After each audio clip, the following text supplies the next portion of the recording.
নমস্কার, আমি মৌসুমী। শিলালিপিতে আপনাদের সবাইকে স্বাগত জানাই। শুনছেন সাহিত্যিক বলাইচাঁদ মুখোপাধ্যায়ের দ্বৈরথ।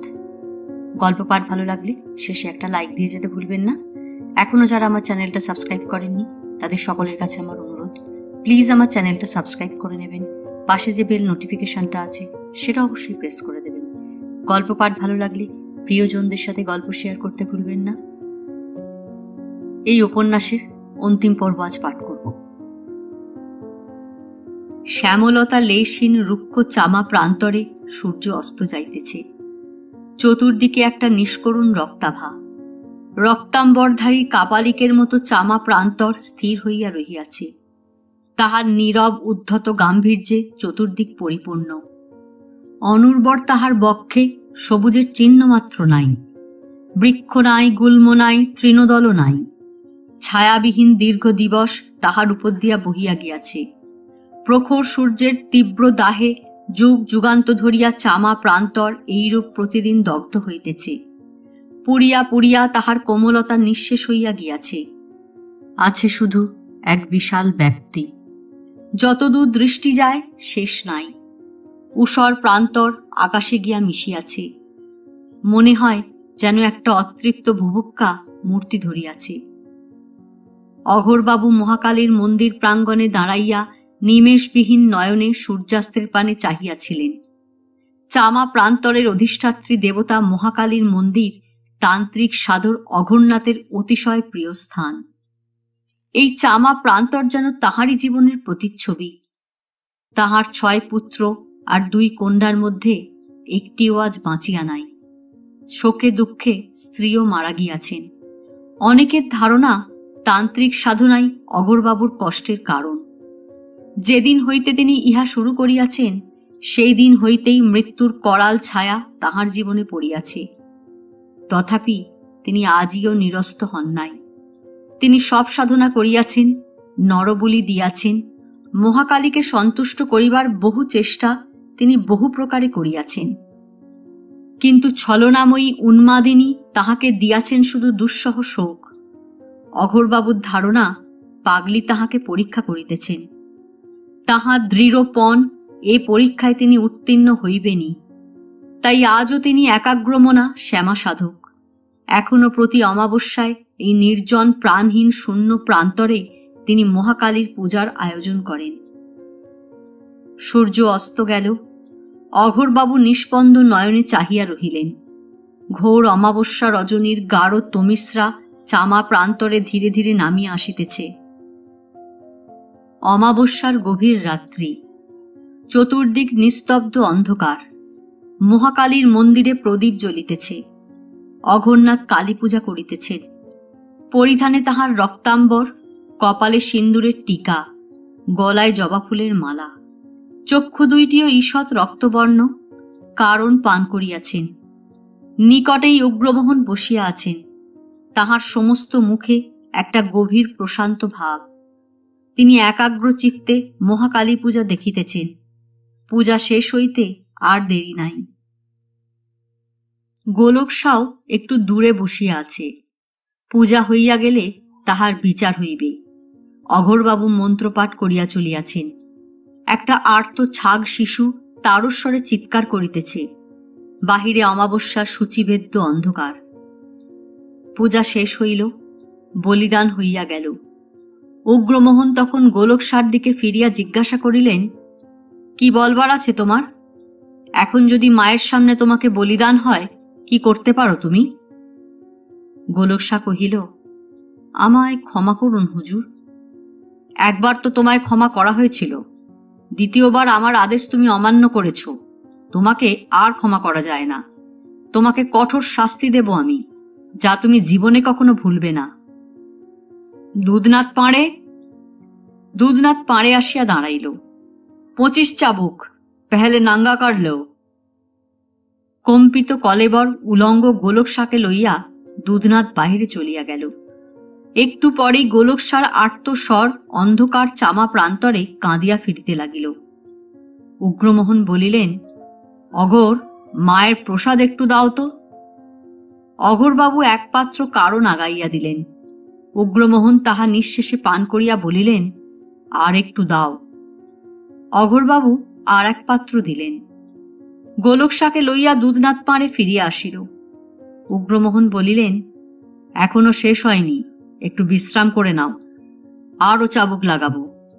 কিছুক্ষণ অন্তর অন্তর আজ চাবকাবো তোমায়, তোমার টাকার অত্যন্ত গরম হয়েছে। উগ্রমোহন আর এক পাত্র কারণ পান করিতে করিতে বলিলেন, তোমার পিঠের চামড়াখানি আজ ছাড়িয়ে নিয়ে যাব, বুঝলে? আর সেই চামড়ার একজোড়া জুতো বানিয়ে তোমার খাতক চন্দ্রকান্ত রায়কে উপহার দেব, বুঝতে পারছ? সহসা গোলকসার চক্ষে একটা হিংস্র দীপ্তি জ্বলিয়া উঠিল। নিকটেই একখানি ইঁট পড়িয়াছিল, তাহা তুলিয়া সে সবেগে উগ্রমোহনের শির লক্ষ্য করিয়া ছুঁড়িয়া দিল। উগ্রমোহন চকিতে মাথা সরাইয়া লইলেন। ইঁট সোজা গিয়া প্রতিমার অঙ্গে লাগিল। মহাকালীর হস্তধৃত মুন্ডুটা চুরমার হইয়া ভাঙিয়া মাটিতে পড়িয়া গেল। ব্যাঘ্রের মতো উগ্রমোহন গোলকসার উপর লাফাইয়া পড়িলেন। লাথি, চর, কিল, জুতা অবিশ্রান্তভাবে বর্ষণ করিয়া শেষে তিনি বলিলেন, এর শাস্তি মৃত্যু, বলিদান দাও একে, অঘোর। প্রতিমার অঙ্গে আঘাত লাগিয়াছি। ঘোরতর অমঙ্গল আশঙ্কায় অঘোরনাথের অন্তরাত্মা কাঁপিতেছিল। মুখে কিন্তু তাহার এতটুকু চাঞ্চল্য নাই। পুরোহিতের আসন হইতে তিনি ধীরভাবে বলিলেন, বলিদানের পশু অক্ষত দেহ হওয়া প্রয়োজন, ওর নাক দিয়ে রক্ত পড়ছে। সত্যই গোলকসার নাক দিয়ে রক্ত পড়িয়া তাহার খোঁচা খোঁচা গোপদারি ভিজিয়া গিয়াছিল। উগ্রমোহন প্রচুর কারণ পান করিয়াছিলেন। বজ্রকণ্ঠে বলিলেন, মায়ের গায়ে আঘাত করেছে, প্রাণ দিয়ে ওকে তার প্রায়শ্চিত্ত করতে হবে। বলিদান না হয় অন্য ব্যবস্থা করো, ওর মৃত্যু আমি চাই। অঘোরবাবু চিন্তা করিয়া বলিলেন, জম ঘরে পাঠিয়ে দিন তাহলে, বলিয়া তিনি উঠিয়া দাঁড়াইলেন। সুরাত তীব্র উন্মাদনায় উগ্রমোহন আবার বলিলেন, হ্যাঁ, এখনই নিয়ে যাও। এই দুধনাথ পাড়ে, তুম और সুকুল সিং और। অঘোরনাথবাবু বলিলেন, আমি সব ব্যবস্থা করছি। কিছুক্ষণ পরে অচেতন গোলকসাকে লইয়া সিপাহীরা জম জঙ্গল অভিমুখে রওনা হইয়া গেল। সঙ্গে অঘোরবাবুও গেলেন। মন্দিরের পিছনে মানিক মণ্ডল নিঃশব্দে বসিয়াছিল। সেও এবার ধীরে ধীরে উঠিয়া এদিকে ওদিকে চাহিতে চাহিতে অন্ধকারে মিলাইয়া গেল। উগ্রমোহন সিংহ যখন বাড়ি পৌঁছিলেন তখন রাত্রি 2টা হইবে। তিনি গিয়া দেখিলেন রাখালবাবু দেওয়ান চিন্তিত মুখে তাঁর প্রতীক্ষায় বসিয়া আছেন। কি খবর হে, এত রাত্রে? আগে বৃন্দাবন থেকে প্রাণমোহন এসেছে, কর্তা মায়ের ভারী অসুখ, আপনাকে যেতে বলেছেন। মায়ের অসুখ? কোথা প্রাণমোহন? সে তার নিজের বাড়ি গেছে, এখনই ফিরবে। উগ্রমোহন সিংহের বৃদ্ধা জননী স্বামীর মৃত্যুর পর হইতে বৃন্দাবনে গিয়া বাস করিতেছিলেন। সহসা তাহার অসুখের খবর শুনিয়া উগ্রমোহন চঞ্চল হইয়া উঠিলেন। সবারই ঠিক করো, আমি ভোরেই বেরিয়ে যাব। কিছু টাকা আর 5 লোক সঙ্গে চাই। রাখালবাবু ব্যবস্থা করিবার জন্য বাহিরে গেলেন। উগ্রমোহন বৃন্দাবন চলিয়া গিয়াছেন। বন্যীকুমারী সঙ্গে যাইতে চাহিয়াছিলেন, কিন্তু উগ্রমোহন তাহাকে সঙ্গে লইয়া গেলেন না। বন্যীকুমারী একা পড়িলেন। বন্যীকুমারী অবশ্য চিরকালই একাকিনী। সাধারণত জমিদার গৃহিণীগণ সখী দাসী পরিবৃতা হইয়া যে জীবনযাপন করেন, বন্যীকুমারী তাহা সহ্য করিতে পারেন নাই। তাহার আত্মীয়গণের মধ্যে এমন কেহ ছিলেন না যিনি বন্যীকুমারীর মার্জিত মনের সূক্ষ্ম সুখ দুঃখের অংশ লইতে পারেন। সখী বেশে যাহারা আসিতেন তাহারা সকলেই চাটুকার। বন্যীকুমারী তাহাদের প্রশ্রয় দিতেন, কারণ অপরের মুখে আত্মপ্রশংসা শ্রবণ করা আভিজাত্যের অপরিহার্য অঙ্গ। কিন্তু স্তাবককে তিনি অনুগ্রহই করিতে পারেন, তাহাদের সঙ্গে বন্ধুত্ব করিবার প্রবৃত্তি তাহার হয় না, কারণ তাহারা নিম্ন স্তরের জীব। বন্যীকুমারীর মন যখন কাদম্বরীর সৌন্দর্যে অভিষিক্ত বা সাহানার সুরে মোহিত, তখন যাহারা আমসত্ত্ব বা ব্যঞ্জন প্রসঙ্গ উত্থাপিত করে তাহাদের প্রতি মৃদুহাস্যে কিছু অনুগ্রহ বর্ষণ করা যাইতে পারে মাত্র, তাহাদের সহিত বন্ধুত্ব করা চলে না। মানসিক সমতা না থাকিলে বন্ধুত্ব বা শত্রুতা কিছুই জমে না। ইহাদের সহিত সখিত্ব করিবার মতো মানসিক স্থিতিস্থাপকতা বন্যীকুমারীর ছিল না। স্বামী উগ্রমোহন বন্যীকুমারীর অবলম্বন, সঙ্গী নহেন। বিশাল মহিরুহ ব্রততীর সঙ্গী হইতে পারেন না, আশ্রয় হইতে পারেন। উগ্রমোহনের বিরাট ব্যক্তিত্বকে আঁকড়াইয়া ধরিয়া বন্যীকুমারী বাঁচিয়াছিলেন। দুইজনের মধ্যে মিল কিছুমাত্র ছিল না। পরস্পর পরস্পরকে অধিকাংশ সময় বুঝিতেও হয়তো পারিতেন না, কিন্তু তবু তাহাদের মিলনের বাধা ছিল না। মনের নিভৃত জগতে বন্যীকুমারী পূজা করিতেন উগ্রমোহনকে নয়, উগ্রমোহনের শক্তিকে। উগ্রমোহনের এই শক্তি, এই মহিমা, এই প্রাবল্য বন্যীকুমারীর দাম্পত্য জীবনের মেরুদণ্ড। ইহাকে অবলম্বন করিয়াই বন্যীকুমারীর সমস্ত সত্তা দাঁড়াইয়াছিল। গঙ্গা গোবিন্দের বিরহে ভূমিষ্যাৎ হইয়া যায় নাই, কিন্তু বন্যীকুমারীর সঙ্গী কেহ ছিল না। বন্যীকুমারী চিরকালই একাকিনী।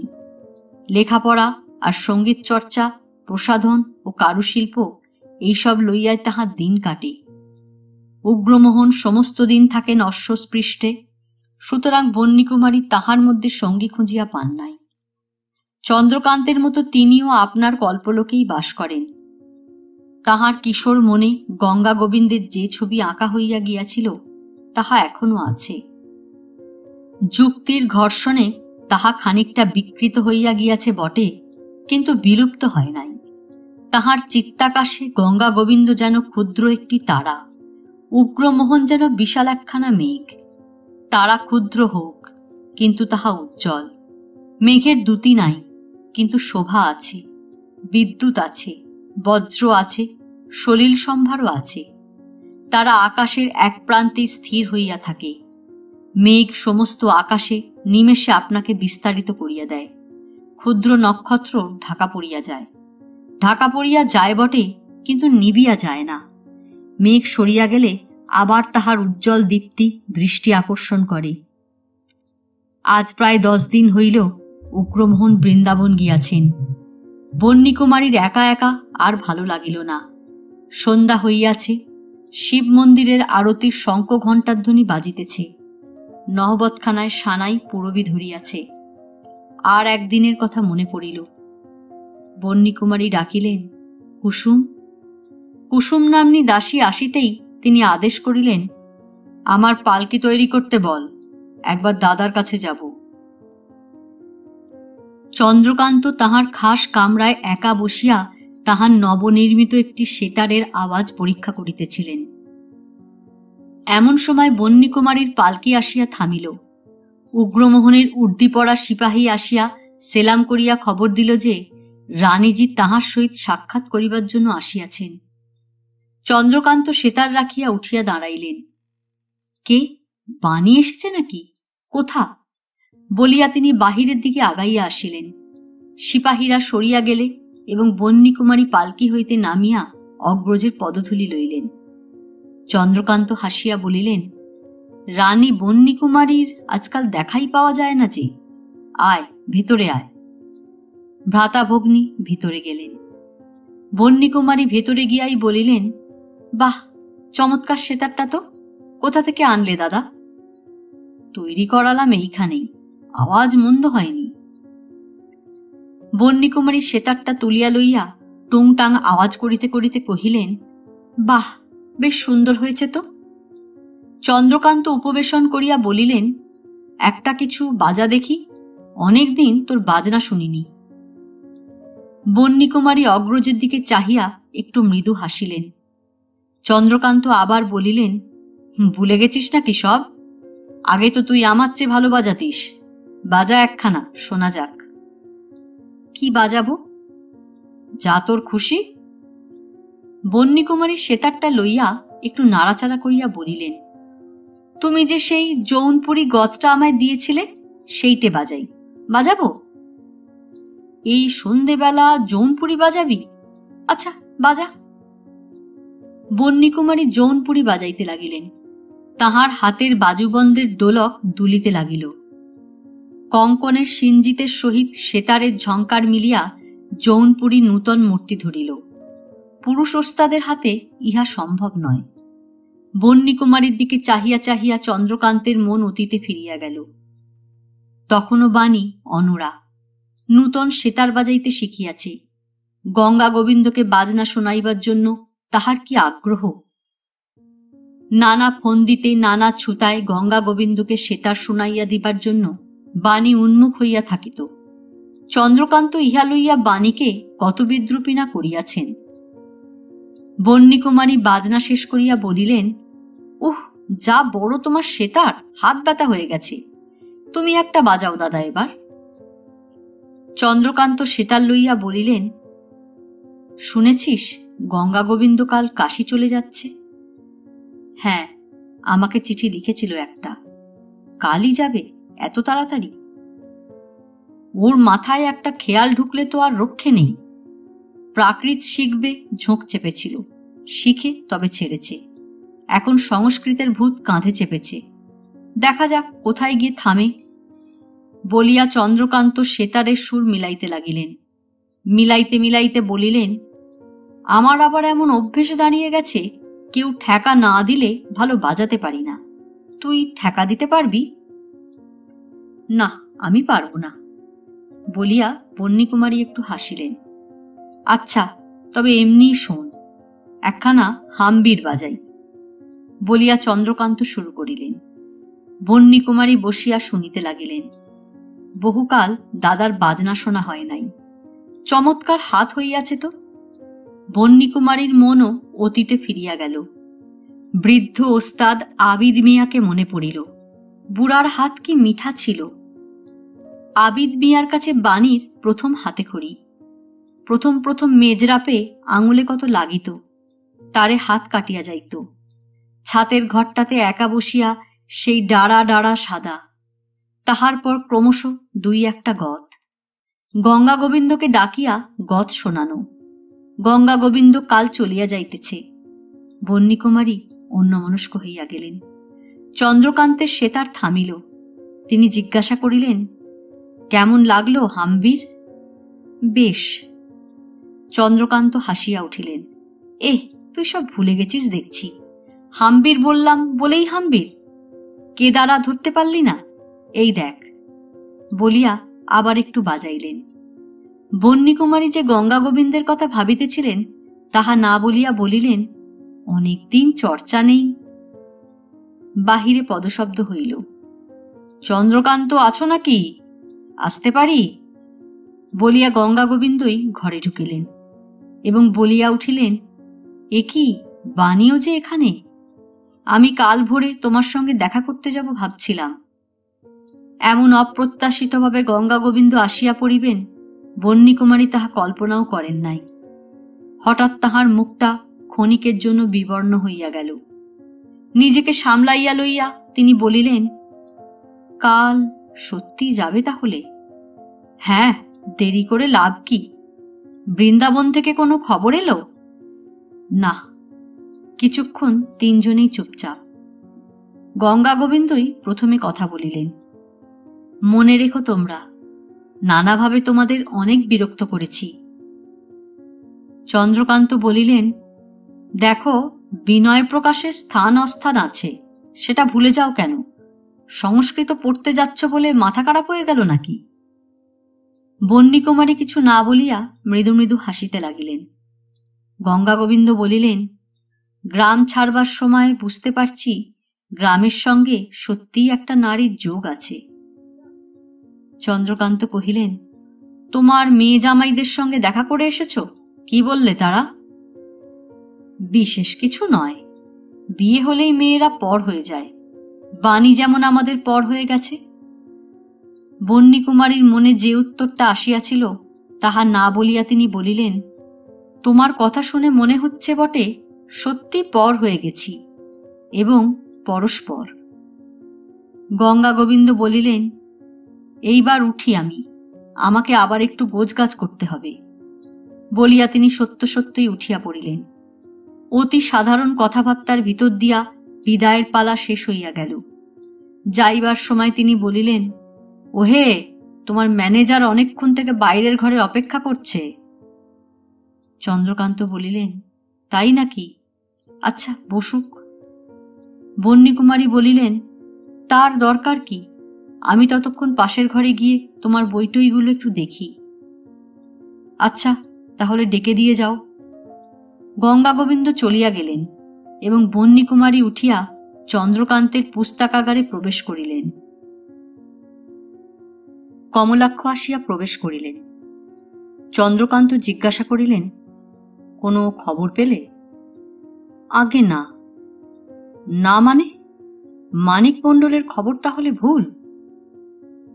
খবর ভুল নয়, সে শুনে এসেছিল যে উগ্রমোহনবাবু গোলকসাকে জমঘরে নিয়ে যেতে বলেছিলেন, অথচ জমঘর নামে যে ঘর জম জঙ্গলে আছে তার ভেতরকার খবর নেওয়া শক্ত, এক প্রকার অসম্ভব। কেন? সে ঘরে একটা লোহার দ্বার আছে এবং তা বাইরে থেকে তালাবন্ধ। ঘরে একটাও জানলা নেই। ঘরের দেওয়াল অত্যন্ত উঁচু, সুতরাং গোপনে সে ঘরের সম্বন্ধে কোনো খবর সংগ্রহ করা শক্ত। অথচ মানিক মণ্ডলের খবর সেই ঘরের মধ্যেই গোলকসা আছে। আজ প্রায় 10 দিন অতীত হয়ে গেল, কোনো খবরই জোগাড় করতে পারলাম না। চন্দ্রকান্ত চুপ করিয়া রহিলেন। একটু পরে জিজ্ঞাসা করিলেন, অঘোর চক্রবর্তী কোথা? তার কাছে রামদিন সিপাহীর মারফত একটা চিঠি লিখে পাঠিয়েছিলাম। লিখেছিলাম যে জমঘরের অনুরূপ একটি ঘর টাল জঙ্গলে করাবেন বলে বাবুর ইচ্ছা হয়েছে। আপনি যদি জমঘরটা খুলিয়ে দেবার ব্যবস্থা করেন তাহলে আমরা ভেতরের মাপজোক নিতে পারি। কি উত্তর দিলেন তিনি? তিনি বললেন যে জমঘরের চাবি মালিকের কাছে আছে, তিনি বৃন্দাবন থেকে ফিরে এলে সে ব্যবস্থা হবে। চন্দ্রকান্ত কিছুক্ষণ নীরব হইয়া রহিলেন। তাহার পর কমলাক্ষকেই বলিলেন, তাহলে এখন কি করা উচিত? কমলাক্ষ ভিজা বিড়ালের মতো চাহিতে চাহিতে বলিলেন, পুলিশে খবর দেওয়া ছাড়া অন্য উপায় দেখি না। পুলিশে খবর দেবে বলিয়া চন্দ্রকান্ত আবার খানিকক্ষণ নীরব রহিলেন। পুলিশে খবর দেওয়া ছাড়া অন্য কোনো উপায় ভেবে পাচ্ছ না? আজ্ঞে না, আমার মনে হচ্ছে গোলকসাকে আমরা যদি 2-1 দিনের মধ্যে উদ্ধার না করতে পারি তাহলে সে বাঁচবে না। বলো কি? আমার তো সেই রকমই মনে হয়। উগ্রমোহনবাবু তাকে মেরেছেন প্রচুর, তার ওপর আজ 10 দিন ধরে সে ওই জমঘরে বন্দি অবস্থায় আছে। এক ফোঁটা জল বা একদানা খাবার তার পেটে পড়েনি। কি করে জানলে তুমি? জম জঙ্গলে লুকিয়ে লোক মোতায়েন রেখেছিলাম জমঘরের ওপর নজর রাখবার জন্যে। দিবা রাত্র একজন লোক সেখানে ছিল, আজ থেকে অবশ্য আর নেই। বলিয়া কমলাক্ষ আবার ভিজা বিড়ালের মতো চাহিতে লাগিলেন। জমঘরে গোলকসা আছে এ খবর ঠিক তো? মানিক মণ্ডলের তাই খবর। উগ্রমোহনবাবু এই হুকুম দিয়েছিলেন সে সকর্ণে শুনেছে। চন্দ্রকান্ত নীরবে আরো খানিকক্ষণ বসিয়া রহিলেন। তাহার মনে একটি কথাই প্রবলভাবে জাগিতে লাগিল যে বিলম্ব করিলে গোলকসার মৃত্যু পর্যন্ত হইতে পারে, এবং মৃত্যু যদি হয় তাহার জন্য দায়ী তিনি। সুতরাং বিলম্ব করা অনুচিত।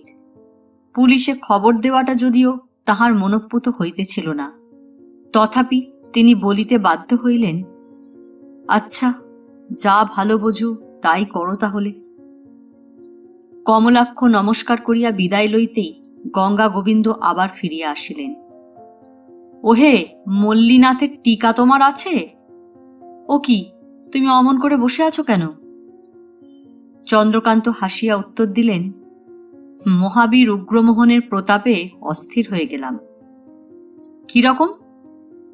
গোলকসাকে কোথায় এক জম ঘরে নিয়ে গিয়ে আটকে রেখেছে আজ 10 দিন। লোকটা অনাহারে সেখানে শুকিয়ে মরছে। গঙ্গা গোবিন্দ হাসিয়া উত্তর দিলেন, সিংহ যে, বীরত্ব দেখাবেন বই কি। মল্লীনাথের টিকা আছে তোমার? ছিল তো সবই, খুঁজে দেখে কাল পাঠিয়ে দেব। গোলকসার ব্যাপারে মনটা বড় দমে আছে এখন। গঙ্গা গোবিন্দ জিজ্ঞাসা করিলেন, বাণী চলে গেল কখন? বাণীর জন্যে ভারী কষ্ট হয়। উগ্রমোহনের মতো লোকের সহধর্মিণী হওয়া নিশ্চয়ই সুখের নয় ওর পক্ষে। চন্দ্রকান্ত একটু চোখ টিপিয়া বলিলেন, চুপ করো, পাশের ঘরেই আছে। গঙ্গা গোবিন্দ বলিলেন, তাই নাকি? শুনতে পাইনি বোধহয়। আচ্ছা, আমি চললাম, মল্লিনাথটা খুঁজে দেখো। পাশের ঘরে দাঁড়াইয়া বন্যীকুমারী সমস্ত শুনিয়াছিলেন।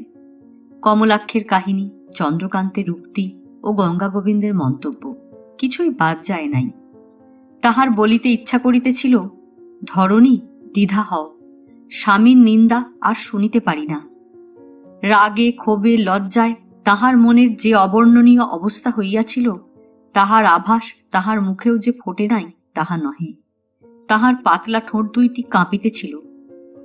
গঙ্গা গোবিন্দ যখন তাহার স্বামীর সম্বন্ধে শ্লেষোক্তি করিলেন, তখন তাহার ইচ্ছা করিতেছিল যে বাহির হইয়া আসিয়া মুখের মতন একটা জবাব দেন, কিন্তু তাহাতে উগ্রমোহন সিংহের পত্নীর সম্মান লাঘব হইবে, এই আশঙ্কায় তিনি তাহা করেন নাই। কিন্তু তাহার অন্তঃকরণ পুড়িয়া যাইতেছিল। জমঘর, জম জঙ্গল কাছারিতে বনভোজন উপলক্ষে গিয়া তিনি জম জঙ্গল দেখিয়াছিলেন বটে, তখনও তাহাতে তালা লাগানো ছিল। সে তালার চাবিও বোধহয় বন্যীকুমারী খুঁজিয়া বাহির করিতে পারিবেন। উগ্রমোহন সিংহের একটা দেরাজের মধ্যে যে চাবির গোছা আছে, তাহার মধ্যে একটা বড় চাবির গায়ে একটা কাগজ আঁটা আছে বটে, জমঘর। চন্দ্রকান্ত ডাকিলেন, বাণী, এখানে খেয়ে যাবি নাকি? যেন কিছু হয় নাই, এইভাবে হাসিয়া বন্যীকুমারী বাহির হইয়া আসিলেন এবং বলিলেন, না, আমি এখনই চললাম। আমি তোমার এই বইটা নিয়ে চললাম, সাদির অনুবাদ। আচ্ছা। বন্যীকুমারী চলিয়া গেলেন। চন্দ্রকান্ত নিস্তব্ধ হইয়া বসিয়া ভাবিতে লাগিলেন।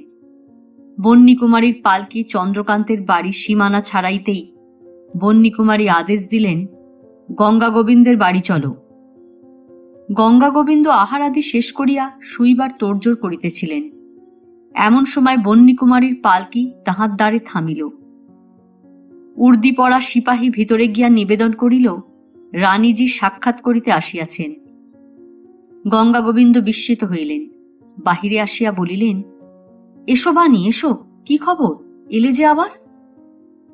বন্যীকুমারী নামিয়া ভিতরে গেলেন এবং সংক্ষেপে বলিলেন, তোমায় প্রণাম করতে এলাম, তখন ভুলে গিয়েছিলাম। মুখে বিচিত্র হাসি। গঙ্গা গোবিন্দ বলিলেন, সে কি? আর দেখা তো নাও হতে পারে, বলিয়া বন্যীকুমারী গঙ্গা গোবিন্দের পদধূলি লইলেন। বিস্মিত গঙ্গা গোবিন্দ সংকুচিতভাবে দাঁড়াইয়া রহিলেন। বন্যীকুমারী আবার হাসিয়া বলিলেন, আর একটা ভুলও তোমার ভেঙে দিতে এলাম। আমার স্বামী আমার গর্বের বস্তু। তাকে পেয়ে আমি যে শুধু সুখী হয়েছি তা নয়, ধন্য হয়েছি। দাদার কাছে তার সম্বন্ধে যা শুনে এলে তা সমস্ত মিথ্যা কথা। পুলিশ গিয়ে কাল সকালেই বুঝতে পারবে যে গোলক শাকে সেখানে আটকে রাখা হয়নি। ওটা অল্পবুদ্ধি কমলাক্ষবাবুর বানানো গল্প। তুমি তো কাল থাকবে না, তোমাকে তাই জানিয়ে দিলাম, কাউকে বলো না যেন। গঙ্গা গোবিন্দ বলিলেন, না না, আমি কাউকে কিছু বলবো না, দরকার কি আমার? বন্যীকুমারীর চক্ষে একটা বিদ্যুৎ দীপ্তি খেলিয়া গেল। তিনি আবার একটু হাসিয়া বলিলেন, চললাম তাহলে, বলিয়া দ্বারের দিকে একটু অগ্রসর হইয়া গেলেন। তাহার পর ফিরিয়া বলিলেন, আমার একটা কথা রাখবে? কি কথা? কিছুই নয়, শুধু মনে রেখো যে মানব জন্মটা শুধু মহত্ব আস্ফালন করবার জন্যই আমরা পাইনি।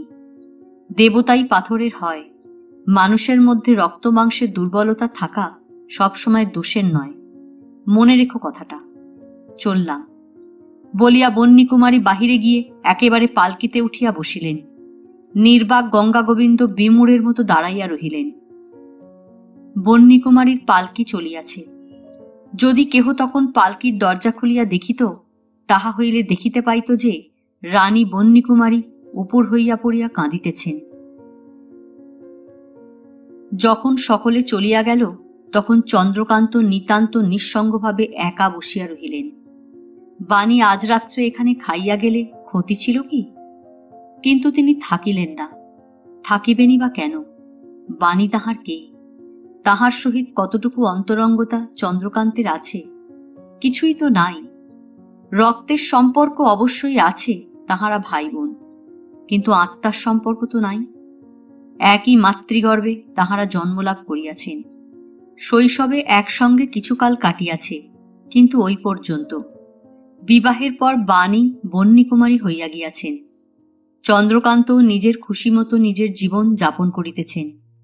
নিজ নিজ কক্ষে ভ্রমণ করতে করতে পরস্পর পরস্পরের নিকট হইতে বহু দূরে সরিয়া গিয়াছেন।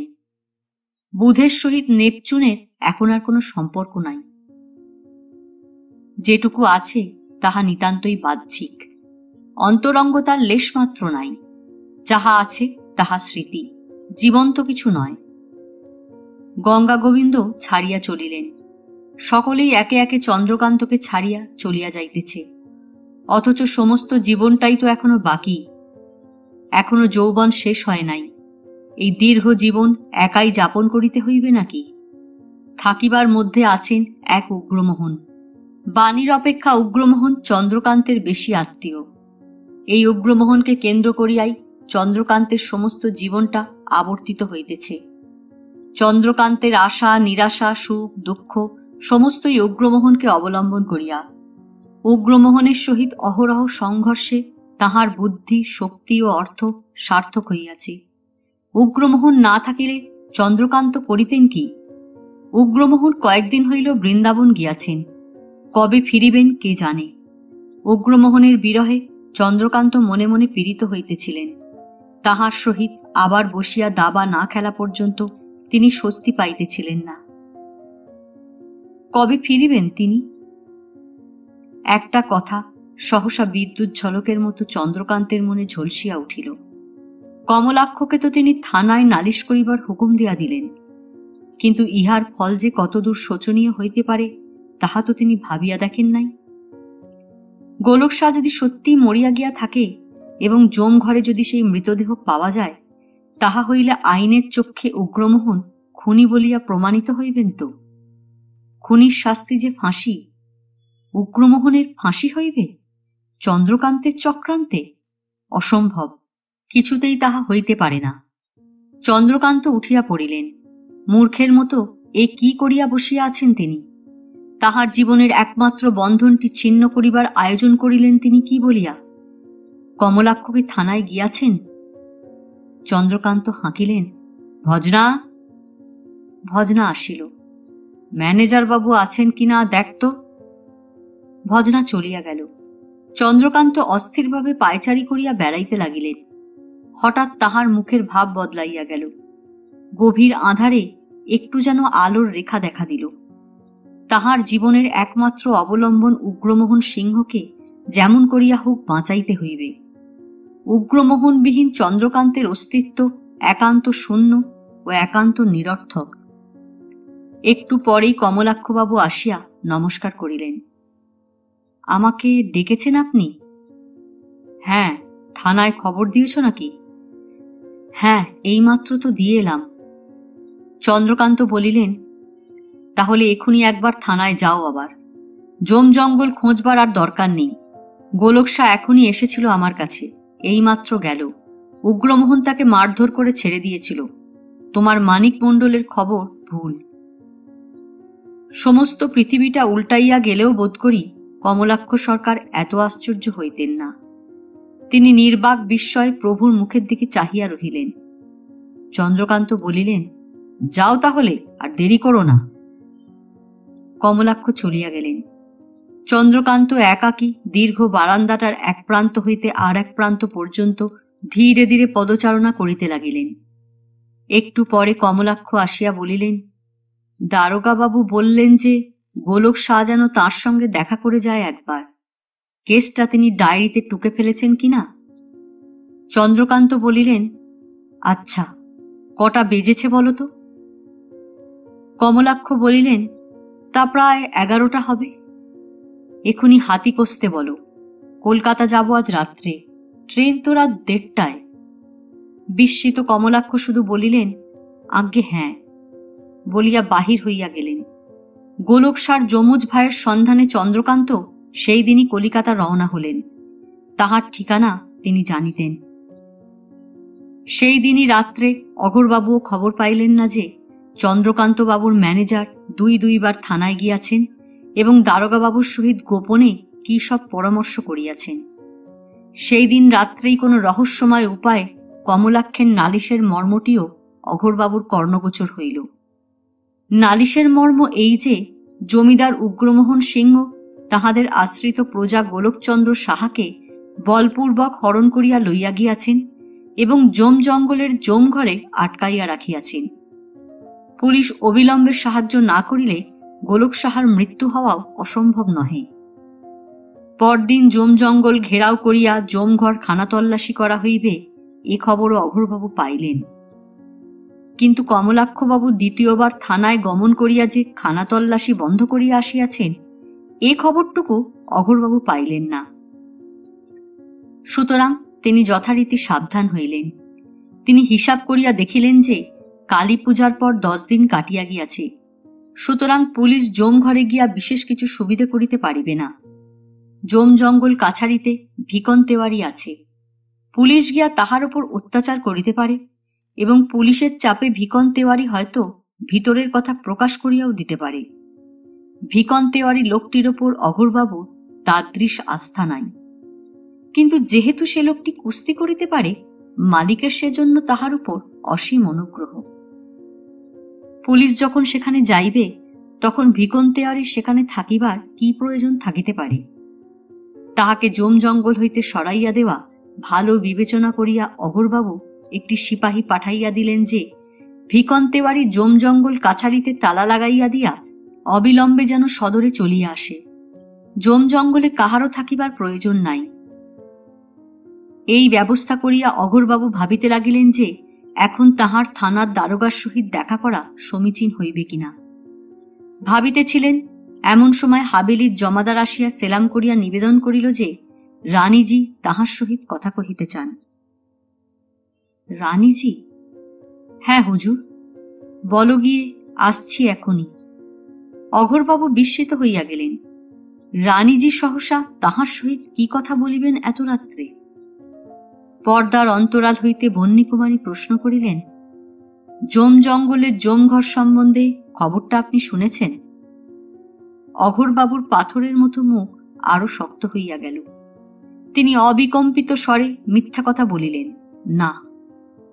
সেখানে গোলক শাহ বলে একজন প্রজাকে আটকে রাখা হয়েছে নাকি? কই, না, শুনিনি তো কিছু। চারিদিকে তাহলে যে রব উঠেছে? অঘোরবাবু বলিলেন, মিথ্যে গুজব। নারী জাতির নিকট তা হউন না তিনি রানী বন্যীকুমারী, এসব গুহ্য ব্যাপার প্রকাশ করার কোনো অর্থ হয় না। অঘোর চক্রবর্তী তাহা বুঝিতেন এবং বুঝিতেন বলিয়াই বোধহয় অসংকোচে মিথ্যা কথাগুলি বলিয়া গেলেন। বন্যীকুমারী আবার প্রশ্ন করিলেন, জঙ্গলে কে আছে এখন? এখন কেউ নেই সেখানে। ভিকন তেওয়ারি ছিল, তাকেও ডেকে পাঠিয়েছি। কেন? কাল সেখানে পুলিশ যাওয়ার সম্ভাবনা আছে। বন্যীকুমারী নীরব হইয়া রহিলেন। তারপর বলিলেন, আচ্ছা, আপনি যেতে পারেন এখন। নানান রকম গুজব আমার কানে এসেছিল বলে আপনাকে ডেকে পাঠিয়েছিলাম। অঘোরবাবু বিদায় লইলেন। বন্যীকুমারী বসিয়া ভাবিতে লাগিলেন, তাহা হইলে তিনি যাহা শুনিয়াছেন সব সত্য। তাহাদের ম্যানেজারও পুলিশের আগমন বার্তা শুনিয়াছেন এবং সতর্কতা অবলম্বন করিয়াছেন। নির্দোষ হইলে সতর্কতা অবলম্বনের প্রয়োজন হইত না। অঘোরবাবু মিথ্যা কথা বলিয়াও বন্যীকুমারীকে ঠকাইতে পারেন নাই। গোলক শাহ নিশ্চয়ই তাহা হইলে জমঘরে বন্দী আছে, এ বিষয়ে তাহার কোনো সন্দেহ রহিল না। পুলিশের আগমন বার্তা পাইয়া অঘোরবাবু হয়তো গোলক শাহকে ছাড়িয়াও দিয়াছেন, কিংবা মালিকের হুকুম ব্যতীত হয়তো তিনি তাহাও পারিতেছেন না। বন্যীকুমারী মনে মনে স্থির করিলেন, আমি নিজে গিয়া তাহাকে ছাড়িয়া দিব। উগ্রমোহন সিংহের পত্নী আমি। কাল সকালে পুলিশ গিয়া দেখিবে কেহ নাই। কমলাক্ষ ম্যানেজারের সমস্ত কৌশল পণ্ড হইয়া যাইবে। কথাটা যখন আমার কানে আসিয়াছে তখন স্বামীর অপমান আমি কিছুতেই হইতে দিব না। তাহা ছাড়া স্বামীর ক্রোধে পড়িয়া একটি নিরীহ লোক অনর্থক কষ্ট পাইতেছে, তাহাকে ছাড়িয়া দেওয়াই তো উচিত। গোলক শাহকে যদি জমঘরে পুলিশেরা পায় তাহা হইলে উগ্রমোহনের শুধু যে পরাজয় তাহা নয়, ঘোরতর অসম্মান, শত্রু মিত্র সকলে হাসিবে। তাহা সহ্য করা বন্যীকুমারীর পক্ষে অসম্ভব। না, নিজ হস্তে বন্যীকুমারী ইহার প্রতিকার আজই করিবেন। বন্যীকুমারী ডাকিলেন, কুসুম। কুসুম আসিলে তিনি বলিলেন, বিহঙ্গিনীকে ডেকে দে তো। বিহঙ্গিনী বন্যীকুমারীর সহচরী প্রধানা। তাহার তীক্ষ্ণ বুদ্ধির জন্য বন্যীকুমারী তাহাকে অত্যন্ত ভালোবাসিতেন। বিহঙ্গিনী আসিয়া উপস্থিত হইল। পাতলা ছিপছিপে গড়নের শ্যামবর্ণা একটি যুবতী, চক্ষু দুইটি বেশ বড় বড়, হাসিতে ও বুদ্ধিতে সমুদ্ভাসিত। বন্যীকুমারী বলিলেন, বিহঙ্গ, একটা কাজ করতে হবে তোমাকে। কি বলুন? আজ রাত্রে সবাই যখন ঘুমোবে তখন পালকি করে তুমি ও আমি একবার বেরুতে চাই। জম জঙ্গলে যাব, লুকিয়ে যাব এবং লুকিয়ে ফিরে আসব। বাগানের দিকের খিড়কি দরজাটা খুলে রেখো। পালকি বেহারা খিড়কি দরজার সামনে যে জাম গাছটা আছে তারই তলায় যেন আমার অপেক্ষা করে। বাগানের ভিতর দিয়ে গাছের ছায়ায় বেরিয়ে যেতে চাই। কথাটা গোপনীয়, বেহারাদের সে কথা বলে দিও। বলিয়া বাক্স খুলিয়া কিছু অর্থ তিনি বিহঙ্গিনীকে দিলেন। বলিলেন, তোমার অনেক দিন থেকে পার্সি শাড়ির শখ, ওতেই হবে বোধহয়, আর এই কটা টাকা বেয়ারাদের দিও। বিহঙ্গিনী একটু হাসিয়া চলিয়া গেল। রানীজির এই অদ্ভুত খেয়ালে মনে মনে যে একটু বিস্মিত হইল না তাহা নয়। রানীজির নানান রূপ বিচিত্র খেয়ালের সহিত অবশ্য তাহার পরিচয় আছে, কিন্তু অদ্যকার এই নৈশ অভিযানটা একটু বেশি রকম খাপছাড়া বলিয়া তাহার ঠেকিল। বিস্ময়কে সে অবশ্য মাত্রা ছাড়াইতে দিল না, কারণ হাতে অনেকগুলা টাকা পাওয়া গিয়াছে এবং রানীজির খেয়ালটা চরিতার্থ করিতে পারিলে একখানা বেনারসি শাড়ি বকশিস পাওয়াও অসম্ভব নয়। সুতরাং মনের বিস্ময় মনেই চাপিয়া বন্যীকুমারীর নির্দেশ অনুযায়ী ব্যবস্থা করিতে সে তৎপর হইয়া উঠিল। বন্যীকুমারীর শয়নকক্ষে উগ্রমোহনের একটি তৈলচিত্র টাঙানো ছিল। নির্নিমেষ নেত্রে বন্যীকুমারী তাহার দিকে চাহিয়াছিলেন। গর্বিত উগ্রমোহন কোষ নিবদ্ধ তরবারিতে হস্তার্পণ করিয়া দাঁড়াইয়া আছেন, অদম্য পুরুষ সিংহ। বন্যীকুমারী ধীরে ধীরে প্রণাম করিয়া বাহির হইয়া গেলেন। পূর্ব নির্দেশ অনুসারে বাগানের খিড়কিদ্বারে পালকি বেহারা ও বিহঙ্গিনী অপেক্ষা করিতেছিল। বন্যীকুমারী সন্তর্পণে গিয়া পালকিতে উঠিলেন। তাহার সর্বাঙ্গ একখানি কালো শালে আপাদমস্তক ঢাকা। পালকি নিঃশব্দে জমজঙ্গল অভিমুখে যাত্রা করিল। শুক্লা একাদশীর জ্যোৎস্নায় চতুর্দিক উদ্ভাসিত। জমজঙ্গল কাছারিতে যখন বন্যীকুমারীর পালকি পৌঁছিল তখন সেখানে কেহ নাই। শুক্লা একাদশীর চন্দ্র পশ্চিমে হেলিয়া পড়িয়াছে। দুইটি চোখ গেল পাখি পাল্লা দিয়া সুর চড়াইয়া ডাকিতেছে। বন্যীকুমারী পালকি হইতে অবতরণ করিলেন। বিহঙ্গিনীর দিকে ফিরিয়া বলিলেন, তোমরা এখানে থাকো, আমি এখনই ফিরে আসছি। ঘটিটি আমাকে দাও। একা যেতে ভয় করবে না আপনার? আমি না হয় আপনার সঙ্গে যাই। কিছু দরকার হবে না। আমার মানত হচ্ছে যে একা রাত্রে বাহিনীর জল নিয়ে সিংহবাহিনীর পূজা দেব। পালকিতে আসিতে আসিতে বন্যীকুমারী বিহঙ্গিনীকে একটি গল্প বানাইয়া বলিয়াছিলেন। গল্পটি এই যে তিনি সন্তান কামনায় সিংহবাহিনীর একদিন পূজা দিয়াছিলেন। তারপর স্বপ্ন দেখিয়াছেন যে সিংহবাহিনী যেন তাহাকে বলিতেছেন, একা রাত্রে বাহিনী নদীর জল জম জঙ্গল থেকে এনে যদি আমার পূজা করতে পারিস তাহলে তোর কামনা সিদ্ধ হবে। সুতরাং বিহঙ্গিনী আর কিছু বলিল না। বন্যীকুমারী একাকিনী বনপথে চলিয়া গেলেন। কিছু দূর গিয়া সত্যই কিন্তু তাহার ভয় করিতে লাগিল। যদিও বনের মধ্যে পথ আছে এবং জ্যোৎস্নায় পথ দেখিতে কোনো অসুবিধা নাই, কিন্তু বনের বিরাট গাম্ভীর্য বন্যীকুমারীর মনে ভীতির সঞ্চার করিতে লাগিল। পাশের একটা ঝোপের মধ্যে সরসর করিয়া কি যেন সরিয়া গেল। বন্যীকুমারীর গাটা ছমছম করিয়া উঠিল। কিছু দূর গিয়া তিনি দেখিলেন অল্প দূরে একটা ফাঁকা জায়গায় কতকগুলি শৃগাল কোলাহল করিতেছে। তিনি সেদিকে না গিয়া অন্যদিকে অগ্রসর হইলেন। জম ঘরটা যে ঠিক কোথায় অবস্থিত তাহার সম্বন্ধে তাহার ধারণাও খুব স্পষ্ট নয়। কিছুদিন আগে দিবালোকে একবার জম ঘরটা তিনি দেখিয়াছিলেন, দেখিলে তিনি চিনিতে পারিবেন। কিন্তু এই বিস্তীর্ণ বনভূমির মধ্যে কোথায় যে ঘরটা আছে তাহা খুঁজিয়া বাহির করা শক্ত। কিন্তু বাহির তিনি করিবেনই, তাহাকে করিতেই হইবে। জমঘরের চাবিটা তিনি শক্ত করিয়া হাতের মুঠোর মধ্যে ধরিয়া আরো খানিকটা দূর অগ্রসর হইলেন। হঠাৎ আবার তাহাকে থামিয়া যাইতে হইল। কাহার যেন ক্রন্দন ভাসিয়া আসিতেছে, শিশুর ক্রন্দন। বন্যীকুমারীর বুকের ভেতরটা সহসা কাঁপিয়া উঠিল। একটু স্থির হইয়া তিনি লক্ষ্য করিলেন যে শব্দটা সম্মুখবর্তী বৃহৎ দেবদারু বৃক্ষ হইতে আসিতেছে। তখন তাহার মনে পড়িল কোথায় যেন পড়িয়াছিলেন শকুনি শাবকরা ঐরূপ শব্দ করে বটে। আবার তিনি কিছু দূর অগ্রসর হইলেন। সামনে একটা ঝোপ পার হইয়া দেখিলেন যে বাহিনী নদীর তীরে আসিয়া পড়িয়াছেন। বাহিনীর দিকে চাহিয়া কিছুক্ষণ দাঁড়াইয়া রহিলেন। বাহিনী নদী আঁকিয়া বাঁকিয়া বিসর্পিত গতিতে জম জঙ্গলের ভিতর দিয়া বহিয়া গিয়াছে। তাহার একটা বাঁকের মুখে একটা গাছ হেলিয়া নদীর ওপর ঝুঁকিয়া পড়িয়াছে। তাহাতে অসংখ্য খদ্দর জ্বলিতেছে, যেন নক্ষত্র খচিত এক টুকরা অমাবস্যার আকাশ কেহ জ্যোৎস্নার মধ্যে টাঙাইয়া দিয়াছে।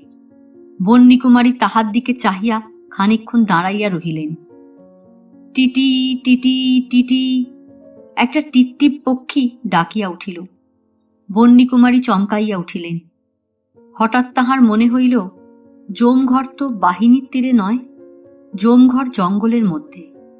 বুঝিলেন তিনি পথ ভুল করিয়াছেন। বাহিনীর তীর ত্যাগ করিয়া তিনি আবার বনের মধ্যে প্রবেশ করিলেন।